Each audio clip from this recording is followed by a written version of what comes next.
আর নয় টেনশন, সাথে আছে হাজরা পাবলিকেশন। অধ্যাপক এস হাজরা সম্পাদিত হাজরা পাবলিকেশন প্রকাশিত জাতীয় শিক্ষানীতি অনুযায়ী সিসিএফ পদ্ধতিতে সম্পূর্ণ নতুন সিলেবাস অনুসারে কলকাতা বিশ্ববিদ্যালয়ের থার্ড সেমেস্টার আবশ্যিক বাংলা নির্দেশিকা এইসি প্রবন্ধ পরিভাষা বিএ বিএসসি বিকম মেজর ও মাইনর একত্রেই সহায়িকা বইটি প্রকাশিত হয়েছে। অন্যান্য বিশ্ববিদ্যালয়ের ক্ষেত্রেও বইটি প্রযোজ্য। ফুরিয়ে যাবার আগে আজই নিকটবর্তী দোকান অথবা কলকাতা থেকে বইটি সংগ্রহ করুন।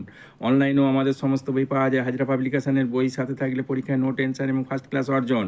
কারণ হাজরা পাবলিকেশনের বই মানেই কলকাতা বিশ্ববিদ্যালয়ের ক্ষেত্রে 100% কমনযুক্ত সাজেশন, সব রকম প্রশ্নোত্তরের পর্যাপ্ত সমাহার, সিলেবাস, বিগত বছরের প্রশ্নের সংযোজন, পয়েন্ট সহ উন্নত মানের নোটস, অধ্যাপকদের সকলের প্রথম পছন্দ, সর্বোপরি সকলের ক্রয়যোগ্য ন্যায্য মূল্য। মনে রাখবেন, শুধু নয় টিউশন, সাথে সেই হাজরা পাবলিকেশন। আমাদের প্রকাশিত বইগুলি সর্বাগে আপডেট পেতে আমাদের চ্যানেলটি সাবস্ক্রাইব করুন এবং অন্যদের মধ্যে শেয়ার করুন। নমস্কার।